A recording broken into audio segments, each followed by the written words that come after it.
أعوذ بالله من الشيطان الرجيم. بسم الله الرحمن الرحيم. الحمد لله رب العالمين، والصلاة والسلام على رسول الله الأمين نبينا محمد وعلى آله وأصحابه أجمعين.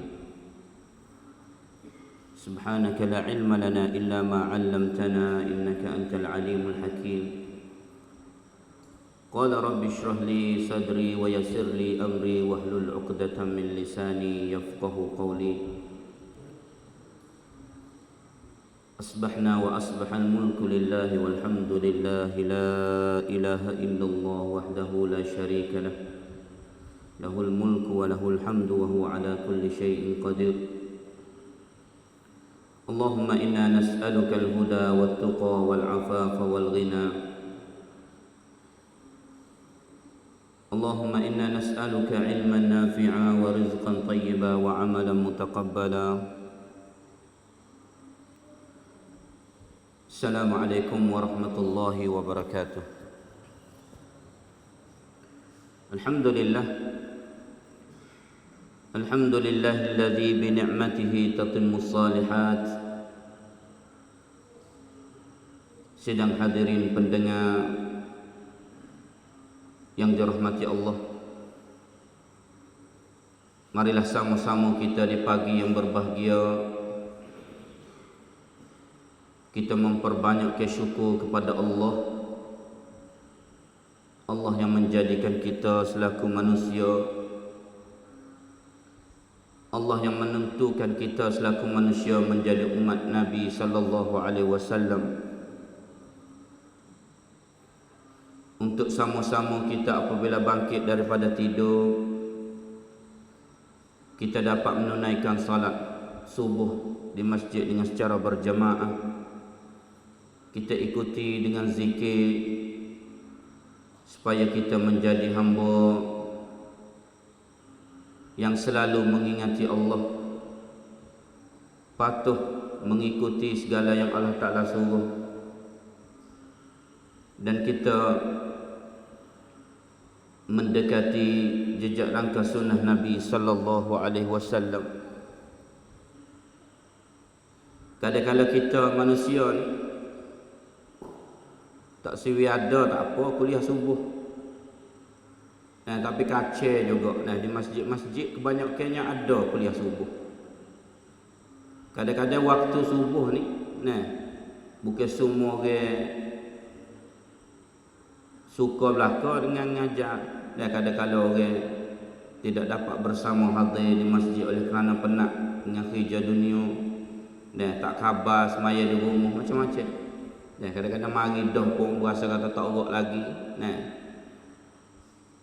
Tapi oleh kerana kita hamba yang dhaif, kita hamba yang lemah,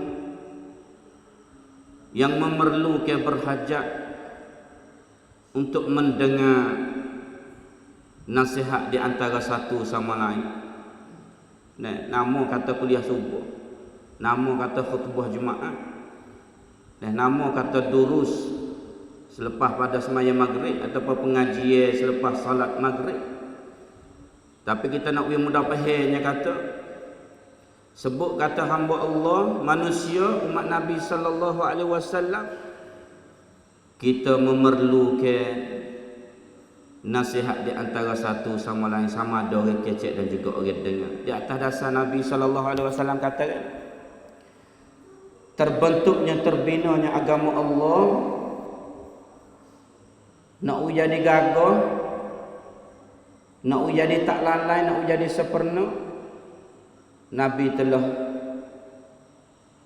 royak di dalam sebuah hadis. Dia kata ad-dinun nasiha, dan agama itu dibina di atas kalimah nasihat, iaitu kita sesama muslim, sesama mukmin dan sesama manusia, dan kita memerlukan mendengar nasihat di antara satu sama lain.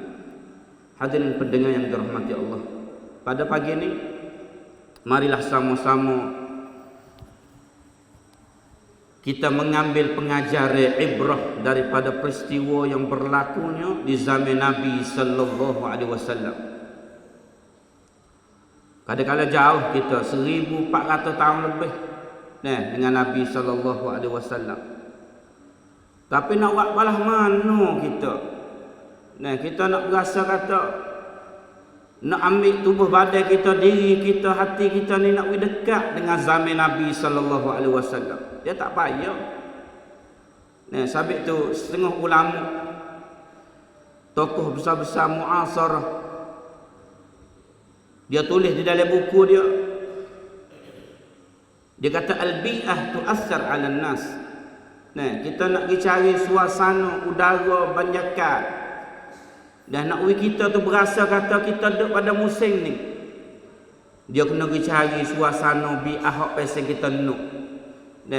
Contohnya kalau kita duduk dengan orang ngajar, orang ceramah, orang ngaji, kita tak ikut sip.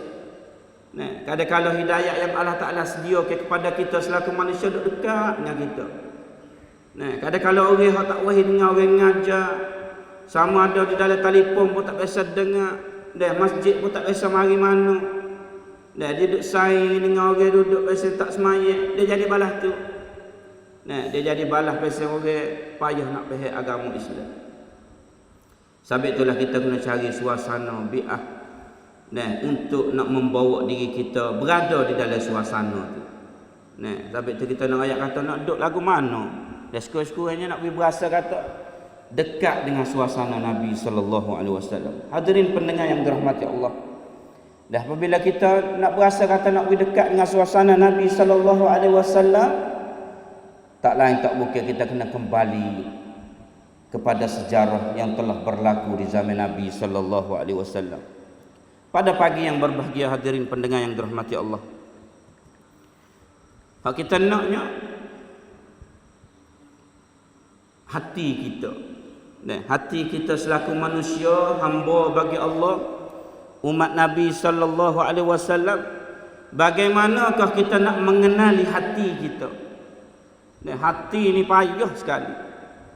Oleh kerana tuai badan dengan Allah yang menciptakan hati dan juga manusia tu yang tahu. Sampai tu rupa parah ni, dia kita boleh buat belaka.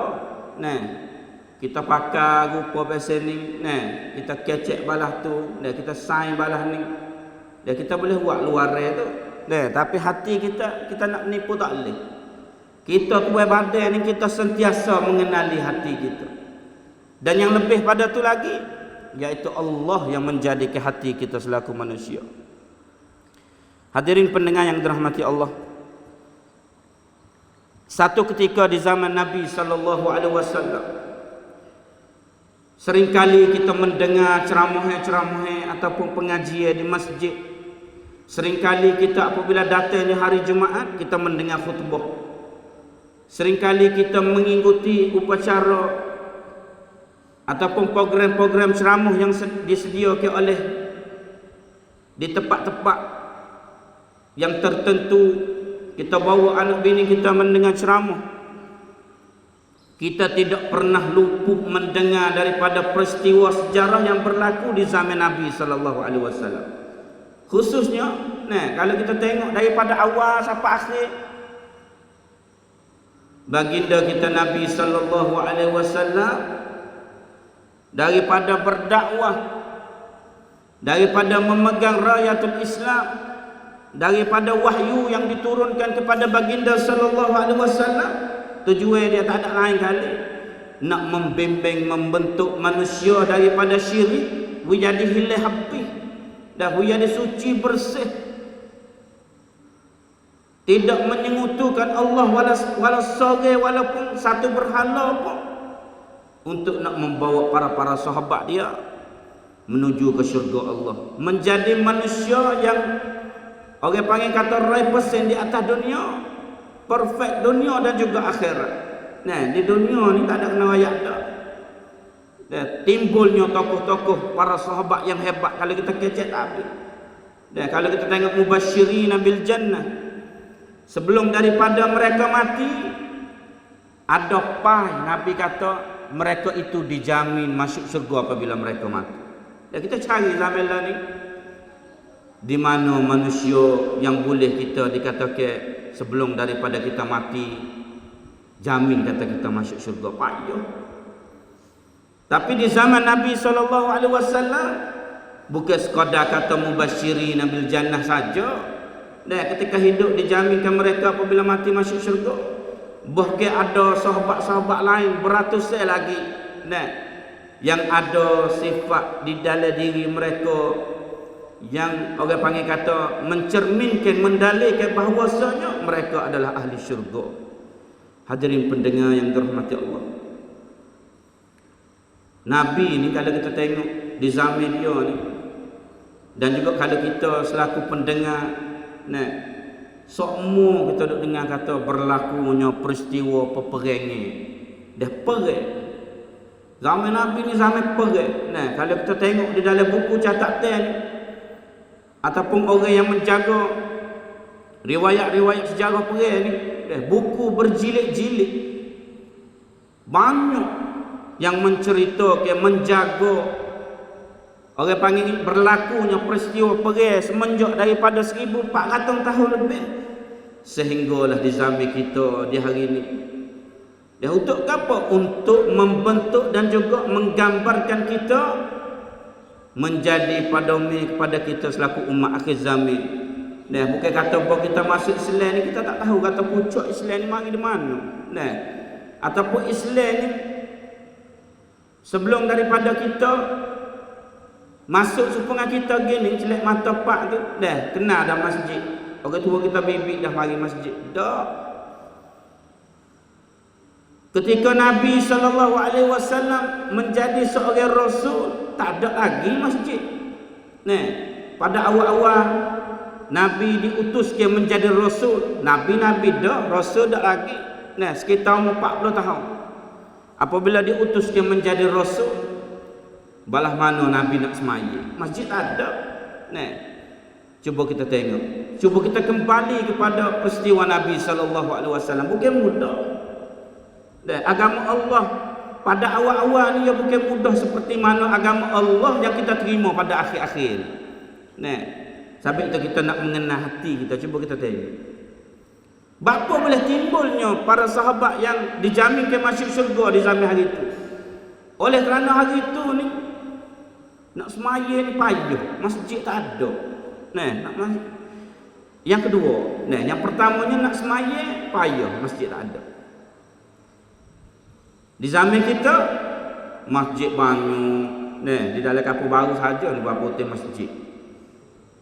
Hadirin pendengar yang dirahmati Allah. Yang kedua, alhamdulillah, nah, selepas daripada kita solat subuh, kita semaya, kita ada kuliah subuh. Boleh ceramah bebas. Nah, kerajaan tak marah kita. Nah, nak ayat kata kita nak bawa agama Allah, nak sabar, nak ceramah, nak guna pika hak besar dengar suatu kampung pun tak apa.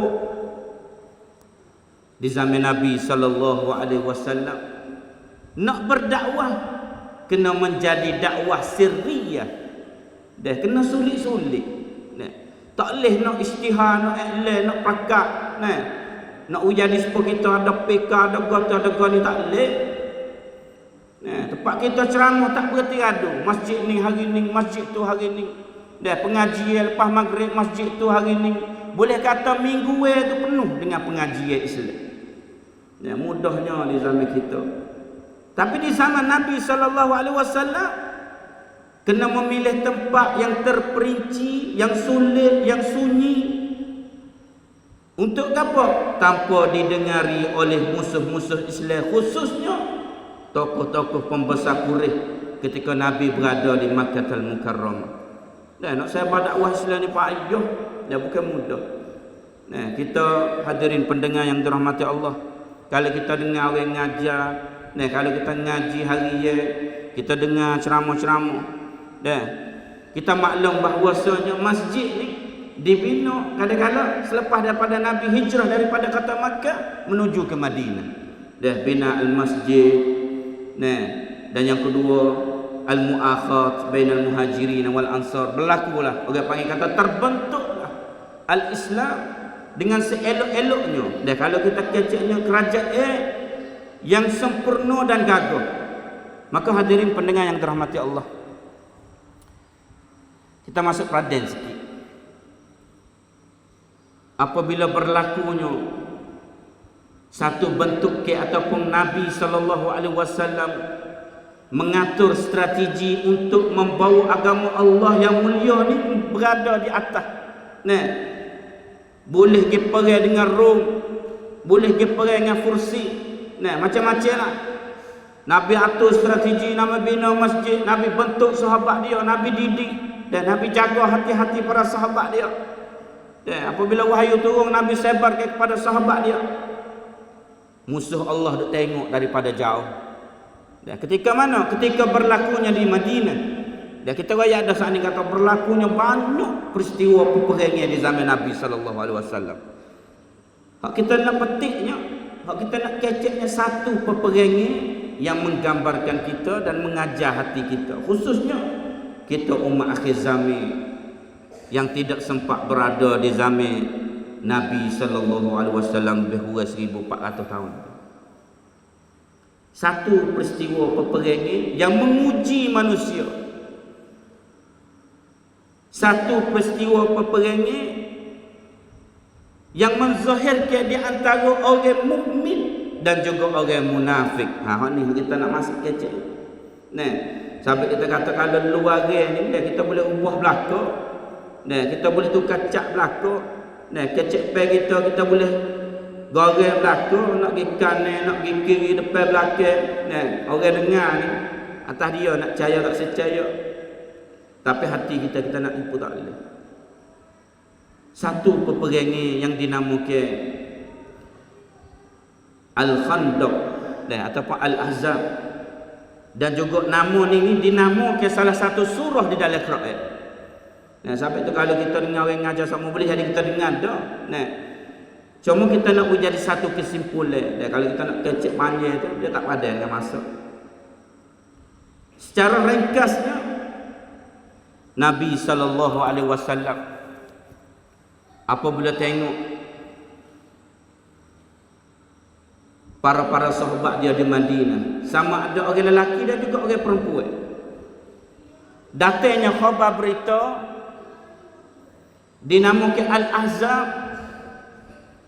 Orang panggil kata satu perhimpunan, satu orang panggil kata persatuan di antara kabilah-kabilah, sama ada orang Yahudi dan juga orang musyrikin Mekah, satu padu buat dia. Nah, beripuk bicara nak buat balhamano kita nak menghancurkan Islam di Madinah, nak wilupuk tak siwi ada walaupun sore pun. Nah, apabila dia tengok bila dia tengok Islam ni timbulnya di Madinah, dan Nabi apabila dia hijrah, dia didik, dia tarbiyah hati-hati para sahabat. Dia bina masjid, dia dihantar, dia sebar dakwah. Dia kata tak boleh jadi. Dan Muhammad SAW ketika duduk di Makkah, dan nak ceramah pun kena nusuk, dan kena pergi pilih-pilih tempat-tempat yang tertentu. Apabila dia duduk di Madinah, bebas dia.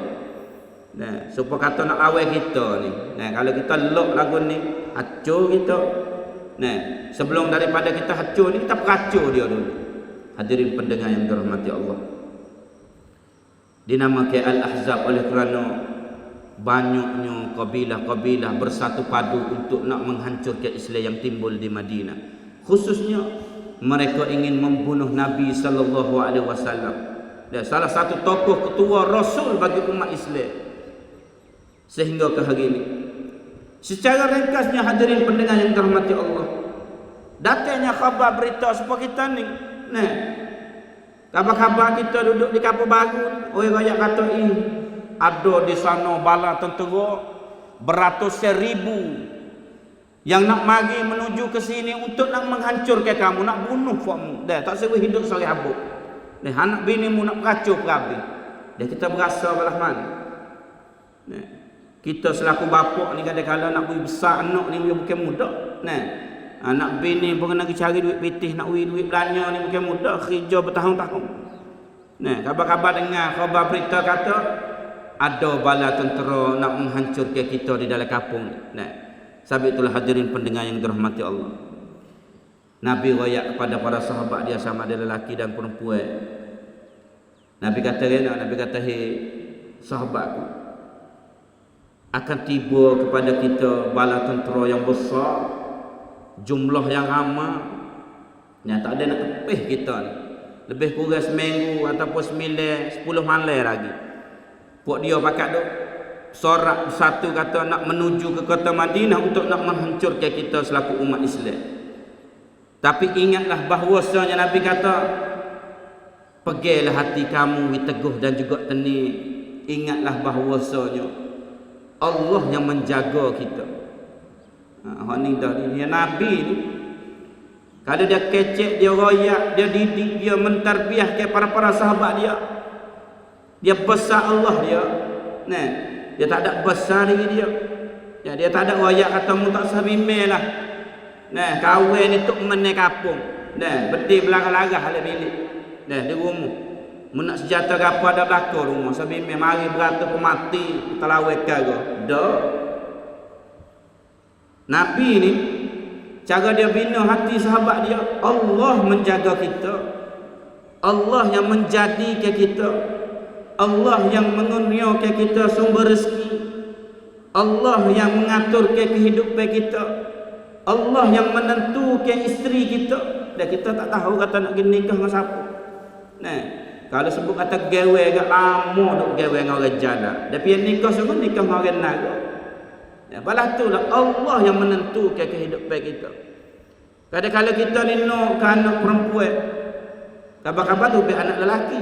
Nah, nak ke anak lelaki, kabar-kabar tu biar anak perempuan. Dia balas tu lah kehidupan kita. Sabit itulah Nabi SAW dan seorang Rasul yang bijak. Apabila dia didik hati para sahabat dia, balas tu lah Allah yang menjaga kita. Kalau Allah mengkehendaki kita hancur, dia tak dia tak reda kepada agama Islam, hancur kita.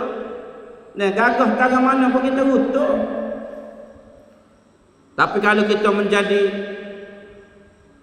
agama yang gagah lebih daripada orang lain, nah, tapi Allah Ta'ala tidak mengkehendaki agama dia hancur kita. Tapi kita hamba yang dhaif, agama yang baru nak timbul, nah, baru nak mendidik para sahabat untuk orang panggil kata panah berperang dengan orang lain. Nah, walaupun bilangan kita sedikit, kalau Allah mengkehendaki kita untuk menjaga agama dia yang mulia, nah, nak jadi benar-benar kita, dan marilah beratus ribu orang pun hancur. Nah, sebab itulah Nabi kata, berpegang teguhlah hati kamu wahai sahabat. Nah, ingatlah bahwasanya Allah bersama kita. Dan kamu akan lihatlah beratus ribu yang datang untuk nak menghancurkan kita, tak ada seorang pun, tak ada seorang pun yang boleh memudaratkan kita daripada ratus ribu tentera yang mari. Nah, sebab itulah mancai Nabi SAW. Tapi para munafiki ataupun para munafiku ketika duk gali parit, dan kita tahu kata peperangan Khandaq ni di Madinah. Dan satu strateginya untuk nak mendifak diri, menjaga diri, menjadi benteng bagi orang Islam, dia kena gali parit. Dan kita tak sekecek menjadi panjang. Kita secara ringkasnya nak ayat kata, timbulnya mereka-mereka apabila Nabi memecahkan batu yang besar, orang tak boleh nak katak belakang. Nah, apabila Nabi katak pecah, Nabi kata akan dibuka Mafatihus Syam, dan Islam akan tersebar dan membentuk kerajaan di negeri Syam. Satu ketukan yang kedua, Nabi kata Mafatih Al-Furs, dan iaitu duduk di Iran ni. Akan terbinalah Islam juga di negeri Iran, akan tersebar, akan membentuk kerajaan Islam di sana. Dan yang terakhir Nabi peracu batu, Nabi katakan Mafatihul Yaman. Dan Nabi kata dan juga di negeri Yaman, di Hadramaut ataupun di Sana'a. Orang munafik kata kena kecek saja ya tu. Nah, dia tak khabar kata orang nak mari peracu buat dia. Nah, duk orang panggil kata koya lagi nak pergi buka Islam di lain. Sedekah di Madinah ni rak kedak. Nah, orang nak mari beratus ribu tu, mari nak peracu buatmu. Dan duduk kaya lagi nak pergi sahabat Islam lain. Ni nak ayat kata perangai tabiat orang munafik yang timbul ketika berlakunya ujian yang Allah Ta'ala ujian yang berat ketika itu. Hadirin pendengar yang dirahmati Allah, Hak kita naknya satu kerakti ayat yang Allah Ta'ala rakyat di dalam surah Ahzab untuk menjadi pengajaran kepada kita umat akhir zaman mengenali hati kita. Berlakunya di zaman Nabi SAW apabila tibanya bala tentera dikelilingi kota Madinah beratus ribu untuk nak menghancurkan Islam, tapi nak masuk tak boleh. Oleh kerana digalinya khandaq, parit. Parit yang dikelilingi kota Makkah untuk menjaga umat Islam ketika itu. Dah duk fikir, siapa-siapa duk tengok dari jauh gitu. Dan nak masuk tak boleh, parit ada. Nak buat balah mana nak masuk boleh. Nak peracur lagu mana buat ni duk alik ni. Hadirin pendengar yang dirahmati Allah. Sebelum daripada mereka tiba di Madinatul Munawwarah, Nabi kata berpegang teguhlah, jagalah hati kamu. Percayalah kata Allah yang menjaga kita. Dan Allah lah akan menentukan agama kita. Yakin. Allah Ta'ala firman di dalam Quran, a'udzubillahi minasyaitonirrajim, ya ayyuhalladzina amanu dzkuru ni'matallah اذكروا نعمة الله عليكم إذ جاءتكم جنود فأرسلنا عليهم ريحا وجنودا لم تروها وكان الله بما تعملون بصيرا. Satu kerati ayat yang Allah Ta'ala royak diturunkan kepada Nabi SAW. Nabi sampaikan kepada para sahabat dia. Nabi kata, hei orang-orang yang beriman, ya ayyuhalladzina amanu dzkuru ni'matallahi alaikum. Kita sedia maklum bahawasanya peperangan Ahzab atau Khandaq tidak berlakunya peperangan kecuali mereka kembali dengan tidak ada salah sedikit habuai pun. Tidak boleh memudaratkan umat Islam wala sarai pun. Oleh kerana Allah Ta'ala hatta bala tentera yang kita tak nampak nak lihat. Wayak pada para sahabat dia. Allah Ta'ala menurunkan malaikat. Allah Ta'ala mengantarkan tentera angin dia untuk menghalau mereka yang nak menghancurkan Islam. Semenjak beberapa hari dia buat plan atau strategi nak buat balah mana peracur Islam. Dan nak masuk tak boleh oleh kerana ada pagi. Datangnya angin yang kuat, ribut yang kencang. Dan mereka nak bertahan tak boleh, sehingga katanya nak kembali dengan tangan yang kosong. Klik semula buat dia. Abu Sufyan sendiri salah seorang ketua daripada rombongan untuk nak menghancurkan Islam, nak buat apa tak boleh dia. Kecuali royak kepada bala tentera untuk udu ila Makkah. Kembali buat kita, klik dah. Kacau duduk bersaja. Bukan mati kita dengan ribut yang kencang ataupun angin taufan yang datang melanda buat kita, yang di dalam hati kita untuk nak menghancurkan Islam. Kelik habis buat dia. Tak ada seorang habuk. Islam tak ada kena pergi, tak ada kena ke pedih. Oleh kerana apa? Uzkuru ni'matallahi alaikum. Allah Ta'ala royak kata, kenangkanlah, ingatlah daripada setiap nikmat yang aku kurniakan kepada kamu. Dan walaupun ayat ni diturunkan di zaman perang ataupun peperangan Khandaq, melibatkan kita umat akhir zaman yang mana sahabat menjaga agama Islam semenjak daripada Nabi SAW sampai kepada kita, untuk sama-sama kita menjadi manusia yang beriman, yakin kepada Allah. Yang pertamanya, Allah bersama kita selaku hamba daripada setiap sudut segi kehidupan kita. Allah yang menentukan kehidupan kita. Dan kita hamba, kita boleh memohon pertolongan, minta nak ayat gapo boleh belaka. Tapi kita kena minta menjadi bulat kepada Allah. Dan kita yakin bahawasanya setiap kehidupan kita, nak mati bila, nak jumpa gapo, nak kaya ke, nak sesak ke, Allah lah yang menentukan kita. Ini yang pertama. Yang kedua, apabila kita yakin kata Allah yang menentukan kita, kemah hati kita, iman kita tidak menjadi seperti orang munafik. Apabila dikurniakan kenikmatan dia syukur, apabila diuji dia lari, dan apabila diuji dia nyopoh, apabila diuji dia tak sebaik dengan Islam, apabila diuji dia tak sedek dengan demo ni, nak duduk dengan demo tu. Ini tabiat orang munafik. Sebab itulah hadirin pendengar yang dirahmati Allah, dalam peristiwa ini ayat yang diturunkan kepada Nabi SAW, uzkuru ni'matallahi alaikum. Allah tekan kita selaku hamba supaya kita tidak lupa kepada Allah. Seringkali kita mengingati segala nikmat yang Allah Ta'ala beri. Allah Ta'ala menjadi manusia yang sentiasa mensyukuri nikmat yang Allah Ta'ala beri. Daripada segala nikmat, wala kecil ataupun besar. Tak kira. Boleh nikmat, boleh isteri, boleh anak, boleh gotu, boleh gani, boleh saing, boleh mari, boleh hidup, boleh makan, boleh hijau, boleh orang panggil kata sehat tubuh badan, macam-macam. Boleh. Yang paling besarnya nikmatul Islam wal iman, yang di zaman hari itu susah, di zaman hari ini seni. Yang di zaman hari itu bertumpah darah, di zaman hari ini tak kena tumpah darah. Di zaman hari itu kena pilih tempat-tempat untuk nak ceramah, nak dengar orang mengajar. Di hari ini tak ada kena pilih tempat. Dan setiap tempat ada berlaku. Jadi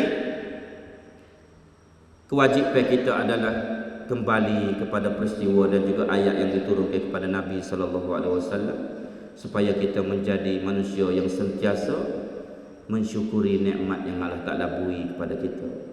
Inilah sekadar pengajian kita ataupun kuliah kita pada pagi ini, supaya boleh memberi faedah kepada kita selaku orang kecil dan juga orang dengar, dan boleh menjadi ilmu yang bermanfaat, boleh menjadi ilmu yang membimbing kita dunia dan akhirat.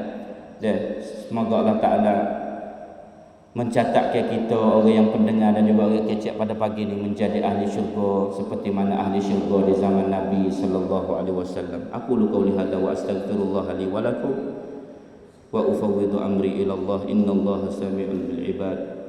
Wassalamu alaikum warahmatullahi wabarakatuh.